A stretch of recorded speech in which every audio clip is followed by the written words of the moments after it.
Okay, assuming you can read, the video contains the following: a description of the problem that's affecting the arcade one-up flight control or flight yoke. The solution. I outline the solution and the benefits. The benefits. Here I play a wave left-handed to show the solution's effectiveness.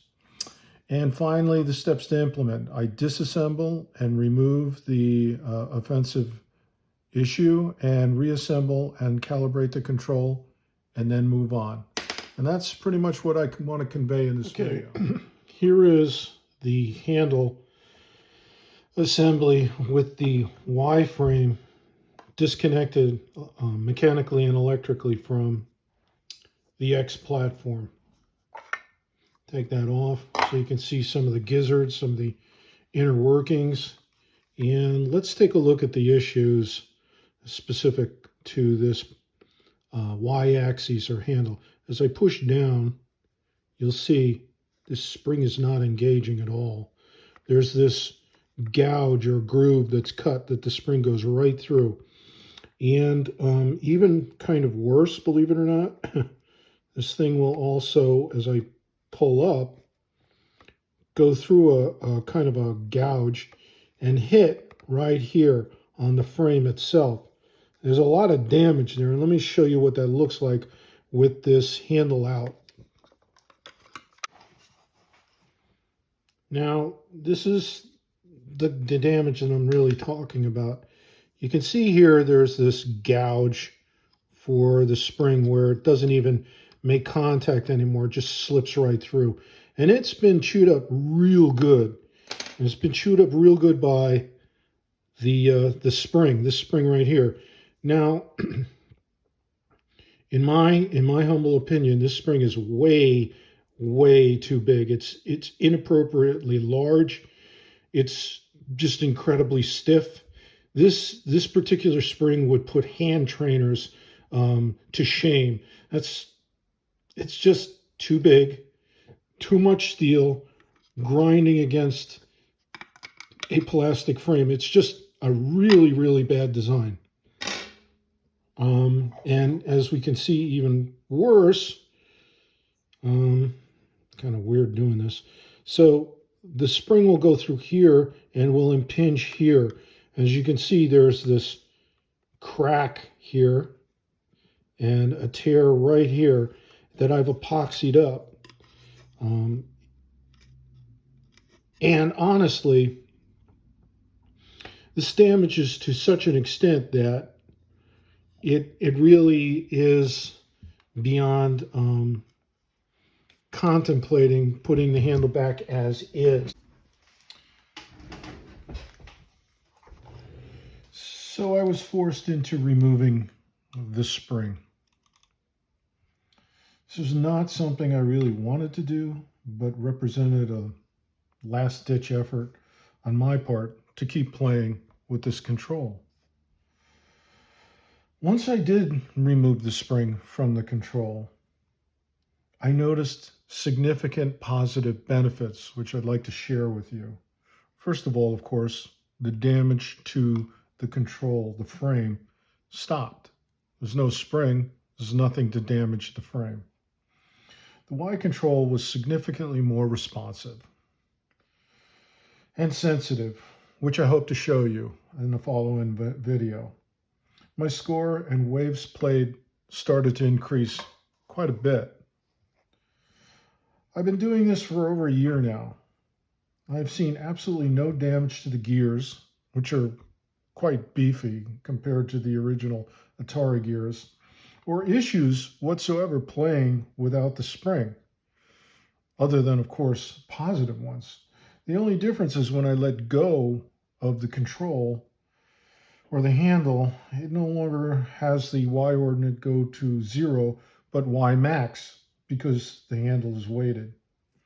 The original purpose of the spring, if I'm correct, and it's a guess, was to govern the control, reducing wear and tear on it through several thousand hours of play a year against various arcade traffic, which sometimes could be a little hostile. So another little exercise using my left hand, which is my underdeveloped, weak, and not as bright hand, stupid hand. I'm going to play wave 5. And the x-axis is still dragging me down, okay? And I'm a pretty good player. Yes, definitely am. But even still, it's the y-axis missing the spring that gives me the ability to really keep up and play this game with my weaker, underdeveloped, dumb hand. I am not left-handed. Hey, you son of a... Now, I can do this half the time. 2 out of 4 times I can go in here and go through and lose 1 shield or no shields with 6-1 hard and the Twin Galaxy Marathon settings. Back in the day, old school, right? And you can see that at least as far as the y-axis is concerned, I really don't need a whole lot of energy. There's no way I could pull this off. I mean, just no way if this spring was in place. And it's a testament to the fact that you can do more with less. And my forearm is not really engaged as much in this sequence because I'm using my finer motor skills of my wrist and my fingers.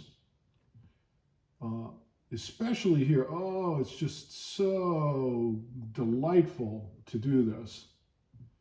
It's just, you know, I've suddenly got a control that understands me, you know, and I'm not fighting it all the time, you know. Every time I go up and down, I'm just going up and down, you know. By removing the parasitic spring, which sucks the life out of your game, you can move faster and more decisively and score higher. So I suggest you remove it.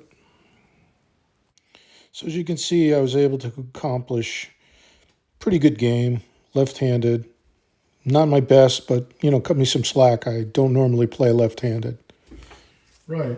Today should be an interesting and informative day. I'm going to be swapping the Y-frame from the cab with an electronic surplus store. This extra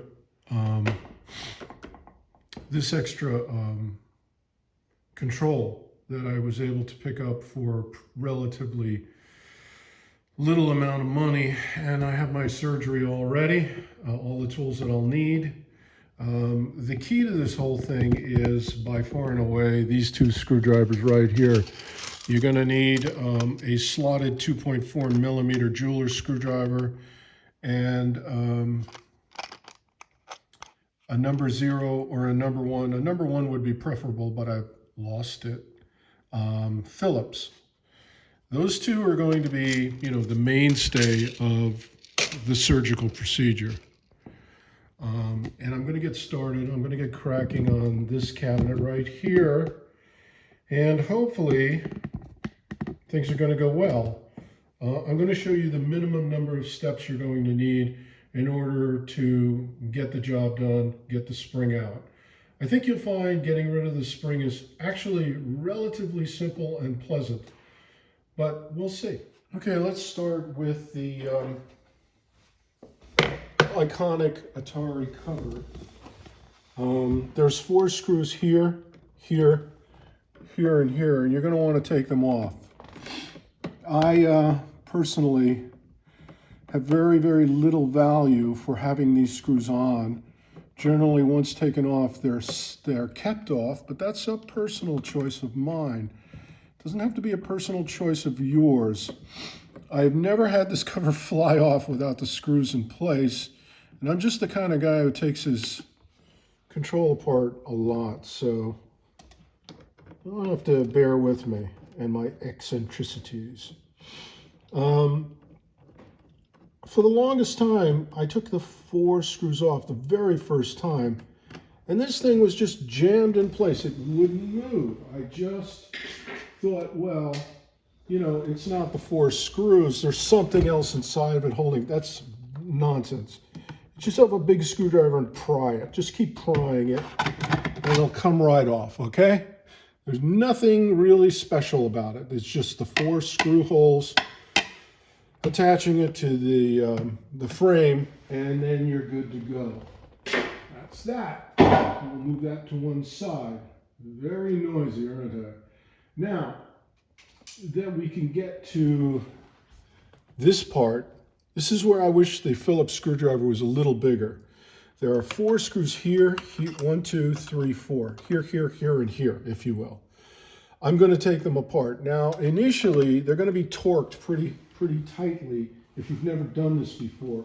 And what you may end up doing is using a pair of pliers and torque it. Now, I don't have to do that. I've already broken these off a long time ago, so it's just pretty much hand tight. And I'm going to unscrew them. It's relatively simple. Probably should have gone for it, eh?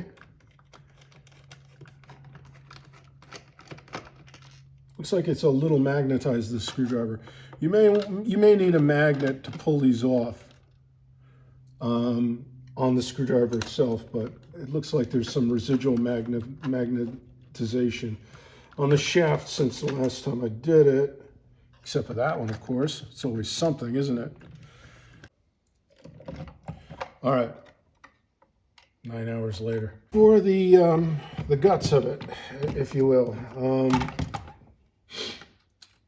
It's going a lot easier for me than it will be for you because this harness is originally hot glued on to the side of the case.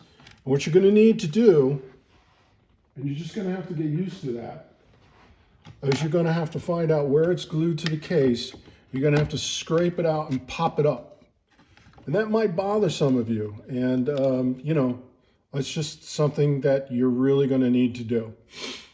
And once that's done, which it's already been done, we're going to take off this piece right here, this connector right here. And that's so we can get a little extra room to work it. Work the room, eh? And that's what we're going to do. And there's a reason why we're doing this, other than the fact that we have to do it anyway, sooner or later, so it's going to be sooner than later. And isn't that lovely? We'll get it, don't worry. This connector has been sort of de-glued, but it didn't originally come that way from life. And Arcade 1-Up glues all its connectors with hot glue so that they don't separate, which is a good thing. But honestly, it isn't a good thing when you're disassembling it. It's really annoying. So, and remember, just like my grandfather told my father and my father told me, speed kills. You're going to want to scrape, scrape, scrape carefully, and a slotted screwdriver, the 2.4 millimeter. I use this little screwdriver and go here, and it sort of helps quite a bit. And boom, off it goes. Now this is slotted, so you don't have to worry about, oh, you know, will I put it in the wrong? You can't, okay, which is a good thing. That's a big piece, okay? Now we're almost home free as far as that's concerned. You got to scrape glue around here on your potentiometer, and that pops off as well. And you're going to be very, very careful. This thing is very delicate, and you don't want to mess it up, right? Again, speed kills, and it's out. So the control is out. Oh, there's that little screw, huh? Our control is out. We should be relatively happy. I know I am. And I disassembled it to this point for a reason. I didn't take the whole control out because there's more glue and more connectors in the back. There's the idea of popping this assembly out and popping it back in. This is the minimum amount you need to do, and I really like the minimum amount, to be quite honest. Okay, for anybody who's even slightly interested, I know I am, in this second arcade control, I was able to buy it from an e-surplus store for 30 bucks. It was missing the A to D converter board, but I didn't want it anyway. I got a UHID control from Ultimark and wired it up for my main game, which is exactly what I want. But what I'm going to do now, so this is the control that came from the cab. What I'm going to do now is pretend like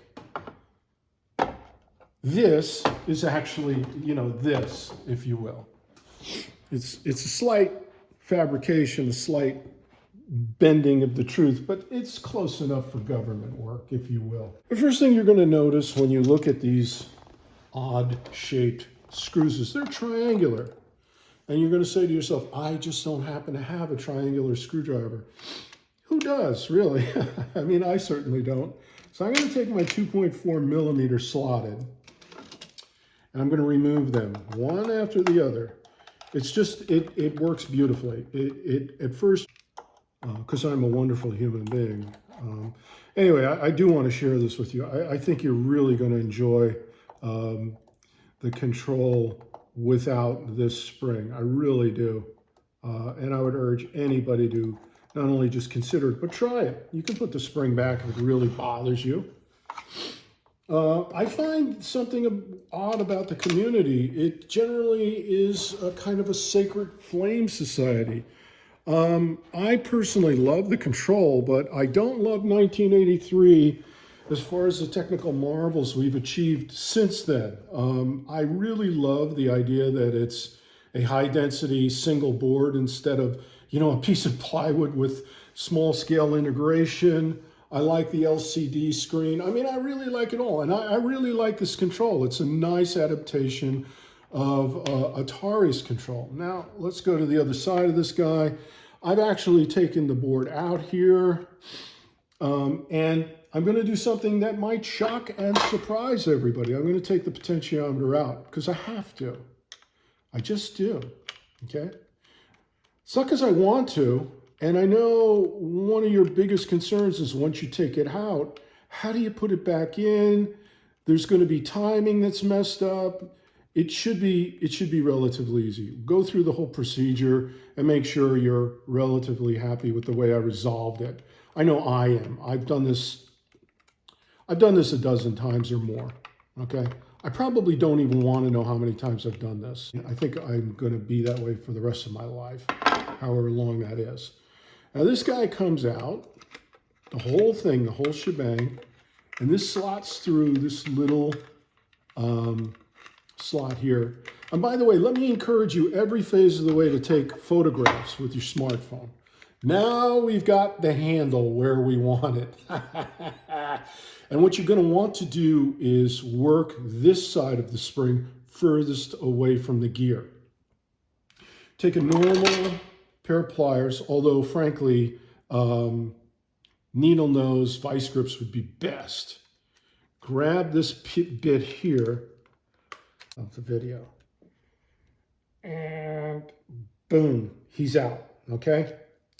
It's pretty easy to do, and it should be fairly straightforward. And you might say to yourself, well, you know, that's great and all of that, but how do I get this guy out, right? Now that he's out of the way, right? Now that he's out of the picture, as it were. And I'm going to, seeing here is like each and every time you hit this piece again, you have to take your pliers and pop it up. And each and every time you're gaining kind of a wrap, if you will. It is kind of annoying. That's great. I'm seeing this handle in your way. Actually, this is the fun part, the almost magical part. I know you're not buying into the magic thing, but it's as close as I'm ever going to get to magic. These two screws pop off, the handle slides out, there'll be some wires, and you can slide the whole thing out of the wires, and you're good to go. And let me show you how that's going to work. Again, speed kills here. Speed really kills here. Don't be in any hurry. Don't say, oh, I've only got 15 minutes to do all of this. I'm late for a very important date. Take your time, take pictures. The be in a good mood. You know, don't be in an argumentative, conflicting mood. And you'll find this goes pretty well. Certainly it's going pretty well for me, except for the spring. The spring is a little weird, but you have to be persistent in order to get it off. Presumably you're going to have to be persistent if you want to get it back on. I don't want to get it back on. This thing slides off. Oh, it's sliding off very well. I'm surprised. Now, be careful, okay? This is wires to your trigger. You don't want to just yank it and grab it. You know, you want to ease it out. Ease it out. You like how I keep repeating myself like a mantra, you know? It's kind of annoying, isn't it? And boom. And there's the wires. And let's get this spring gone. I mean, I've definitely no use for it. I think I've made that very clear. Okay, good. And here's the magic part of the program. See, there really is a method to the madness.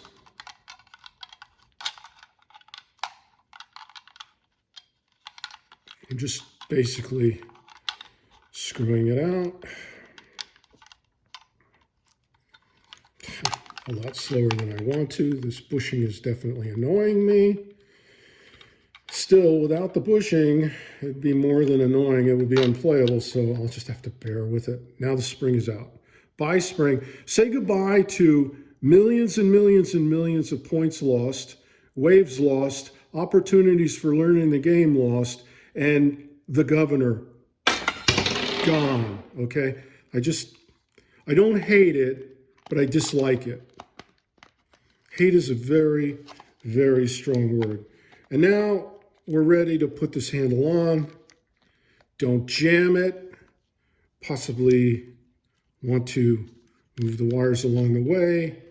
Because if you get a crack in the wire, in the insulation, you're going to start triggering when you don't want to. Now I'm going to put the screws back on, make sure that's lined up so you can see it. Oh, so many things one must do in order to make a documentary about removing a spring. You'd think it'd be easy, but it's not. It's not. It's another slice of hell in my life. And we put this in. You can over-tighten and you can under-tighten. You know, you want to get it just about right. I know this is a ridiculously long screwdriver. It's what I got. Okay, cut me some slack. Okay, you don't want to under-tighten it, okay? You have to go through the whole procedure again and tighten it up. So you want to kind of get it right the first time if you can. All right, that's a good piece of work right there, okay? Bye, spring. The gear goes here. I'm a poet. And the board slots through here. And these bushings go through here. And you definitely want to put them in their place. And now we're going to make sure that we pull all the wiring through. We really don't want any slack there. Geez, I hope this is showing up. I hate to do this all over again. Okay, a lot of you may be asking the question, how in the world is this guy going to play this game with this cracked piece right here on the frame? And this cracked piece, by the way, on the frame is a mechanical stop, and that's where this piece interacts with this piece and stops it. And the same is true here when I go down, okay? Up, down. This thing is just freaking worthless, okay? Even with epoxy, you can see it's well out of position. Fortunately for me, some clever individual from Arcade 1-Up made these pieces semi-redundant by putting pieces on the cap. See those two funny little pieces right there? The top of the mechanical stop will interact with these two pieces and stop it. Therefore, this piece is filling in for this shattered, broken piece. And I'm very grateful it's there. I really, really am. So they're here. I'm going to put them in and I'm going to, fast forward through it, but I'll start with one anyway. And I'm putting it in and you might say, why is he doing that now? There's a reason for everything I'm doing. I've thought this through. I've done it wrong about 100 times. I'm doing it right this one time, okay? So there's 6 of them. Make sure you put 6 back. Make sure you're not, anticipating just putting in half of them or something. You want to do the whole thing. Now our handle is secure. And I did that for what I consider to be a really good reason. I'm going to put this board back.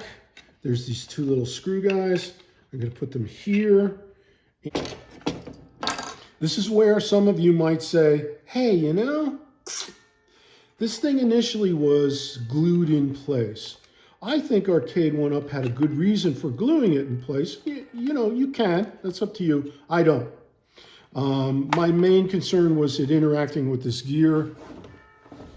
It does not. So I'm really good to go. Here's the fun part about the gear, okay? There's this stalagmite kind of post right here, and that's the middle mark. And there are actually 2 white marks that you can use to line that up. And now this handle is directly in the center. Now some controls, such as the one that was originally in my cab, don't have these white marks, which is kind of annoying, but we'll carry on. As you can see, there's actually a screw right in the middle. Can you see it? Yes, I can. And you can line that up with the post as well. And that's the middle as well. Let's go to the potentiometer. We're almost there. We really are. This is the one piece you want to get right, okay? Now, this is the down position, okay? Down, boy. And this is the middle mark. And one thing you can do that would break your potentiometer potentially is not pay any attention whatsoever, put it in place, move your handle, and have it snap because there's a mechanical stop. You really, really want this guy to be pointing down and plumb to the earth as best as possible. And what you really want to do is line this up with the middle of that big gear. And that's exactly what I'm going to try and do. And that's one of the reasons why I screwed the handle back in place. It's not the only reason, but it is definitely a big reason. This is lined up pretty well. The big gear. This is lined up pretty well. So I'm just going to pop it in place. Now, even if the little gear and the big gear are off by a tooth or a cog is what they're called, by the way, in case you wanted to know and were afraid to ask. Yeah, here we are. We're in. Hear that snap? Snaps can be good. Snaps can be bad. That was a good snap. It means I've snapped into place. Even if it's off by a cog or even 2, you can still calibrate this guy. And remember I told you, watch out. If you put in the gear wrong, you could break your potentiometer. So this is where you want to do a test to see if you've got full motion. Am I running into, and the only thing I'm running into is the mechanical stops. Okay, I've got full range of motion. I'm happy. Okay, this control, for better or worse, is ready to go into that cab. Okay, we're ready. Okay, so here's something interesting to know, other than the fact that this is up because the buttons are here. This little stripe lines up with this little stripe or tab. If you're off like this or like this, these screws won't line up with these holes. And it's really frustrating when that happens. So use the slot, go up against this slot, and you're good to go. So I'm in position. I'm ready to put this guy back. Yes, Rick, I'm ready to go back. Okay, good for you. So those 2 are back in. Pretty simple. In you go. I guess if I was British, I'd say Bob's your uncle. I think I'll say it anyway. wanna tighten it up. Again, don't underdo it, don't overdo it. Make it hand tight, okay? One mistake I made with these, taking this panel off and on over and over again, is over tightening these. Don't over tighten them because you'll crack the acrylic plastic underneath. And what I did was I got some washers and gave it a steampunk look, basically because underneath those screws it's cracked and it looks awful. And that's my son. He's the artist of the family. He was like 5 when he drew that. No, he's probably 7. But it just brings a smile to my face every time I see it. We've lost our 2. Oh no.